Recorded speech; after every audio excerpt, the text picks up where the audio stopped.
I have sat on this bench for over 40 years, and in all that time I've never seen anything shake a courtroom the way a mother who doesn't want to take care of her own children can shake it. Not a drunk driver, not a violent offender, nothing.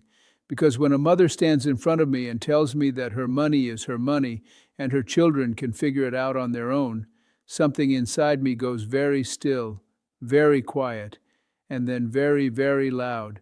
If you've never seen what real justice looks like, keep watching, because what happened in my courtroom on the morning of March 14th, 2023, is something I will never forget, and neither will she. And before I go any further, let me ask you something. Do you believe that every child deserves to be taken care of? Do you believe that the law should be the same for everyone, no matter how much money you make or how many designer bags you carry? If you do, hit that subscribe button right now, because this channel is built for people like you, people who believe in real justice. Let's go. It was a Tuesday, 9:17 in the morning. I had already handled 4 cases before this one came up on my docket. Case number 2023 FC 00441, a child support enforcement hearing. I had read the file the night before. I always read my files. My father used to say that a man who does not prepare is a man who has already decided to fail. I have carried that with me my whole life. So I had read every single page of that file. And even after 40 years on this bench, what I read made me set the papers down and just sit there for a moment. The man standing before me that morning was Marcus Rivera, 38 years old, an Army veteran who had served 2 tours in Iraq between 2005 and 2009. He had come home from that second tour with shrapnel in his left shoulder and a hearing problem in his right ear that he manages to this day. He had come home to a broken relationship, 2 small children, and a country that never quite figured out how to thank him properly. His daughter Lily was 7 years old at the time. His son, Jacob, was 5. Jacob had been diagnosed with moderate persistent asthma at age 3. His monthly medication cost alone ran close to $400. Marcus was working 2 jobs. During the day, he worked as a certified nursing assistant at a care facility on the east side of Providence, Rhode Island. He made $19.75 an hour. At night, 3 nights a week, he drove for a delivery company to close the gap. He had not taken a single day off in 11 months. I know this because it was in the file. His attorney had submitted his pay stubs, his work schedule, his son's medical records, and his bank statements. All of it, every single piece, because Marcus Rivera was not hiding anything. The woman he was there about was Ashley Whitmore, 34 years old. She lived in a 2-bedroom apartment in the East Side neighborhood, which, if you don't know Providence, is the expensive part of town.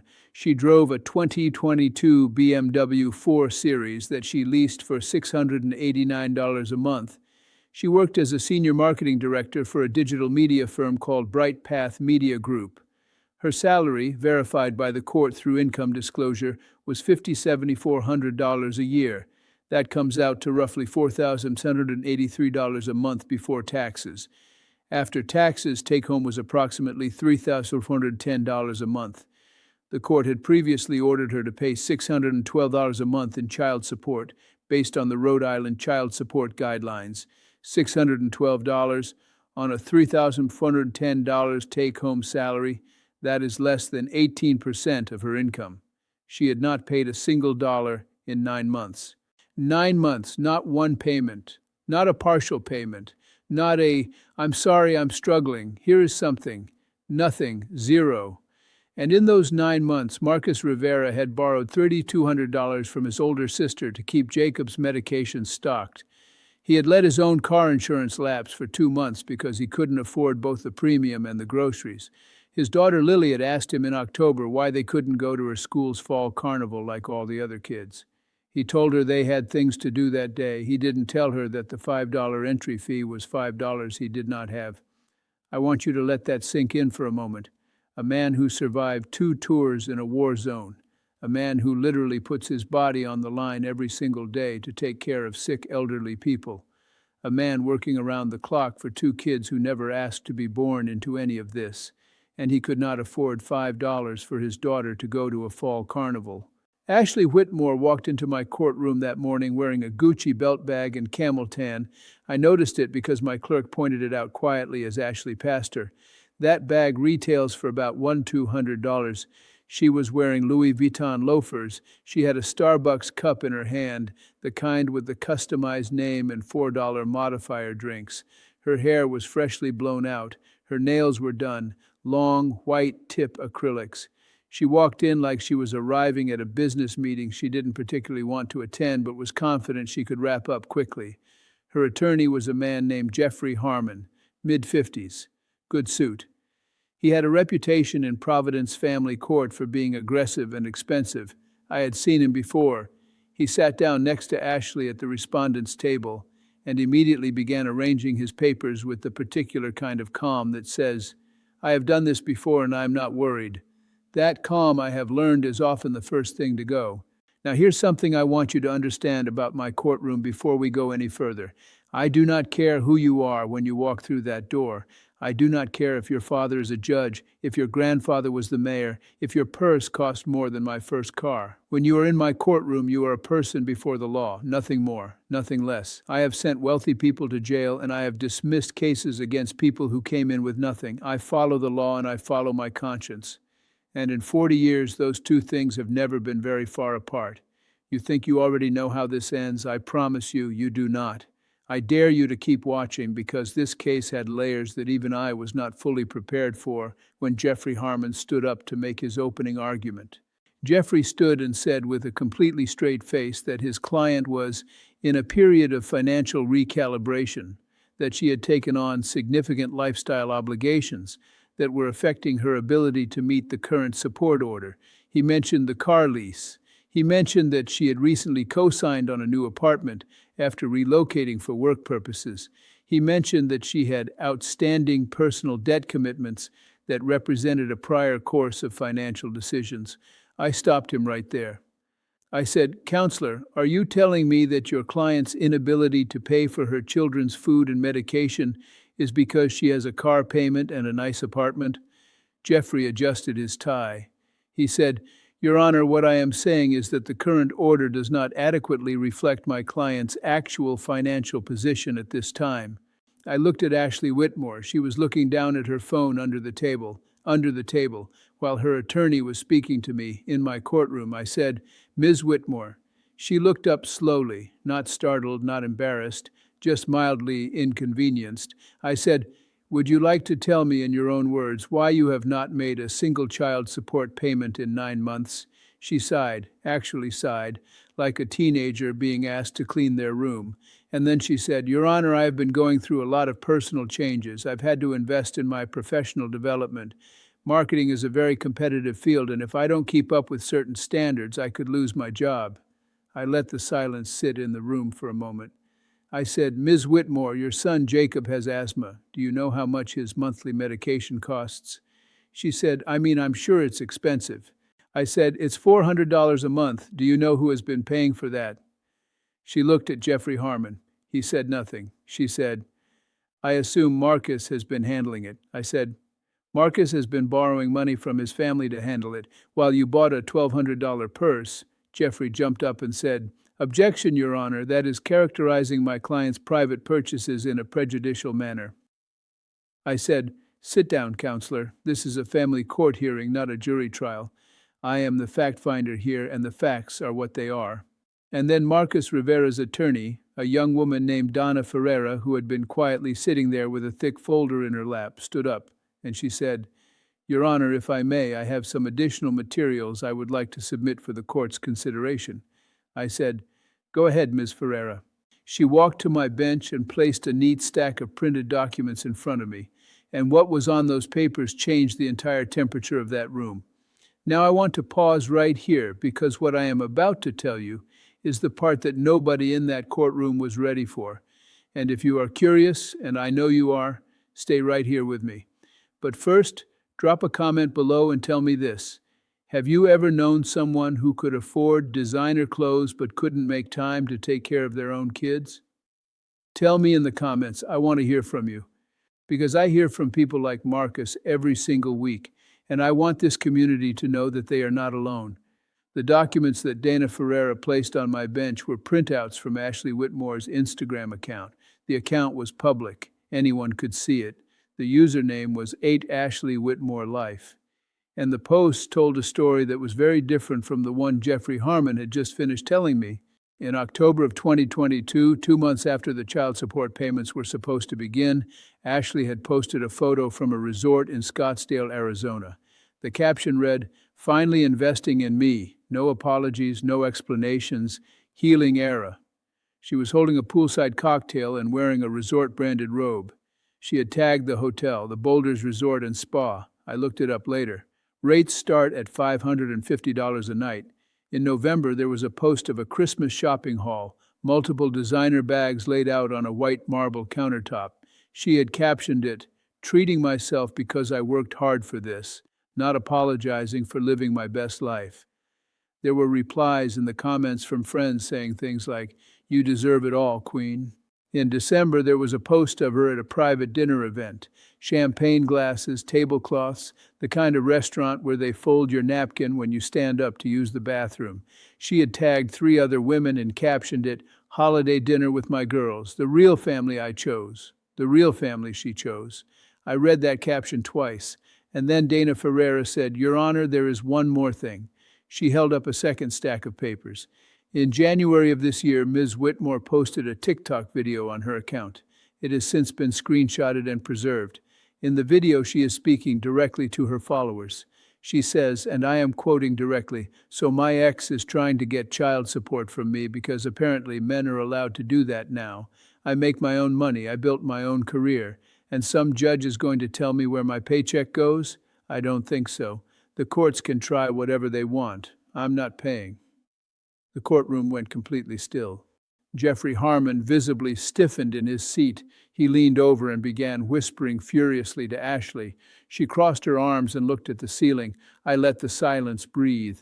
And then she looked at me, not with embarrassment, not with remorse.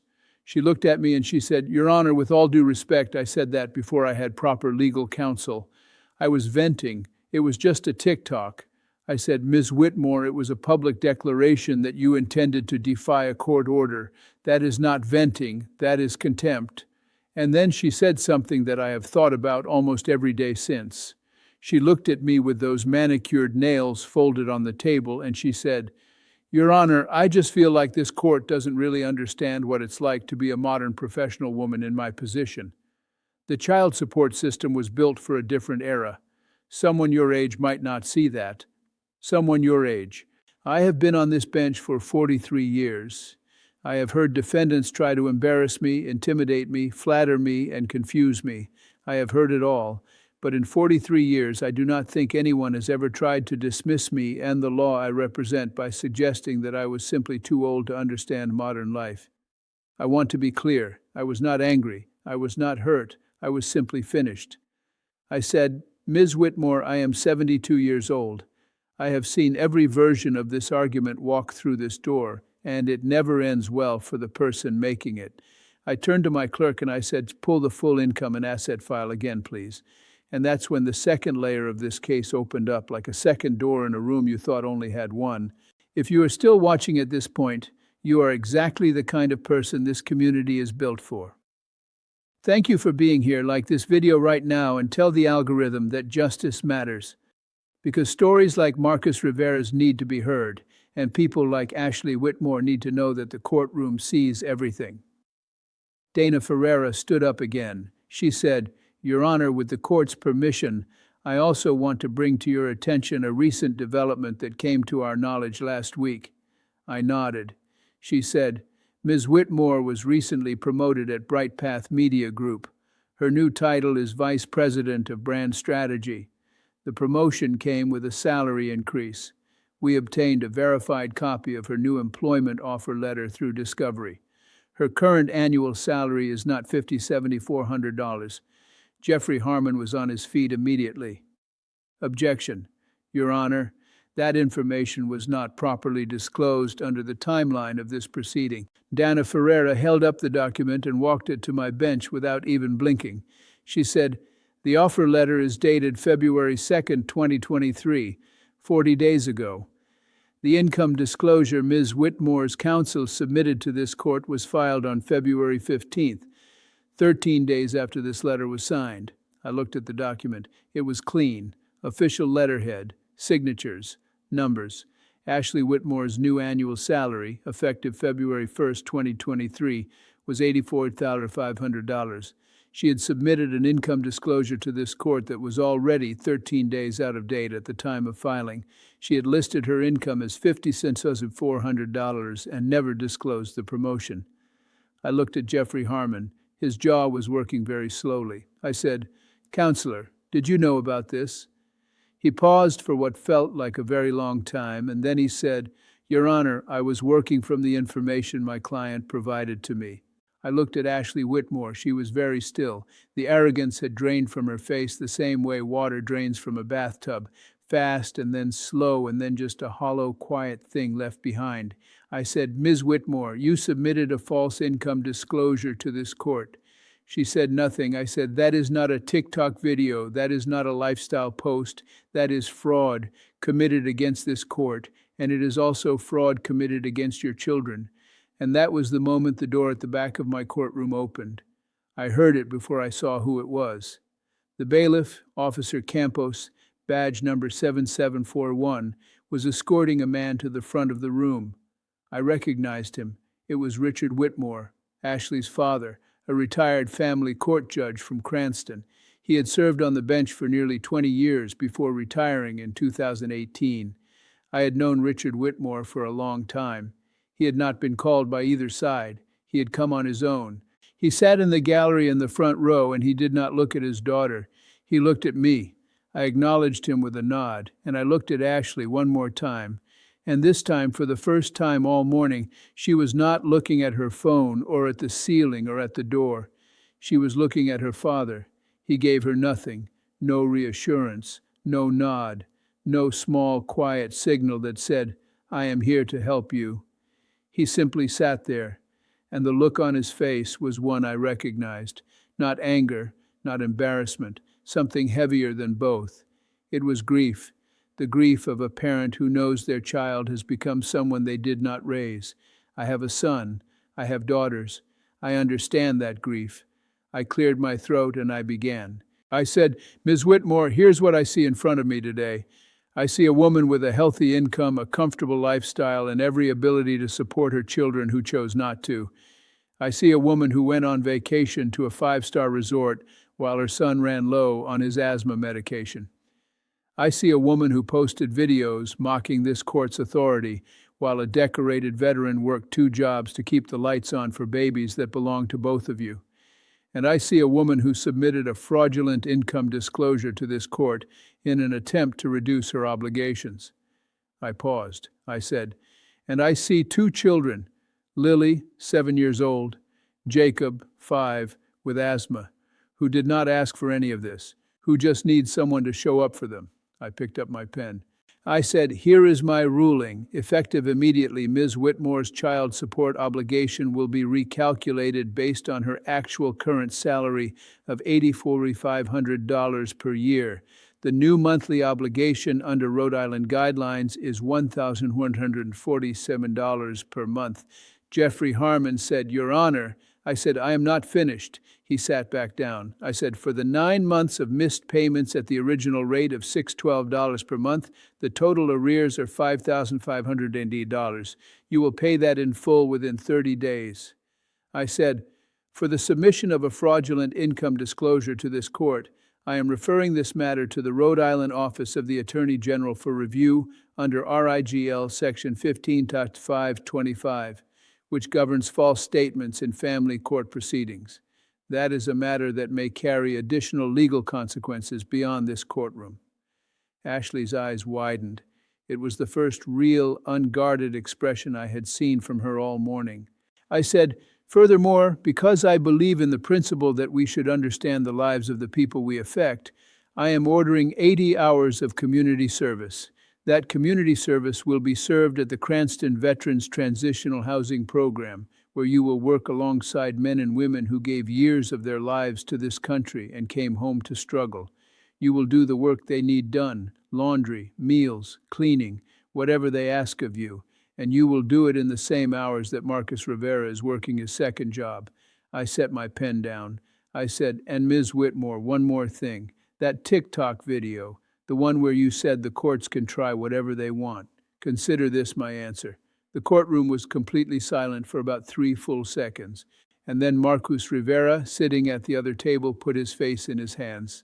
Not from anger, not from triumph. He was crying, quietly, the kind of crying you do when you have been holding something heavy for a very long time and someone finally helps you put it down. I looked at him. I said, "Mr. Rivera, your children are lucky to have a father who fights for them the way you do. Please tell Lily and Jacob that this court sees them." He looked up at me with red eyes, and he said, "Thank you, Your Honor, thank you." That is all I needed to hear. I looked to the back of the room one more time. Richard Whitmore stood up from the front row of the gallery. He buttoned his jacket. He did not say anything. He walked past his daughter's table without stopping. He paused for just a moment near the door. He looked at me. He gave me a single slow nod, and he walked out. Ashley Whitmore sat in her chair for a long time after the room began to clear. Her attorney was packing his bag with the grim efficiency of a man who knows he is going to have a very uncomfortable conversation with his firm's billing department. The Gucci belt bag sat on the table in front of her. The Louis Vuitton loafers were crossed at the ankle. The Starbucks cup was long empty. She looked smaller than she had when she walked in. That happens sometimes. The room stays the same size, the bench stays the same height, but the people who walk in with too much pride leave looking smaller because some of what they were carrying turns out not to have been confidence at all. It was just armor, and when the armor comes off, you see the real size of the person underneath.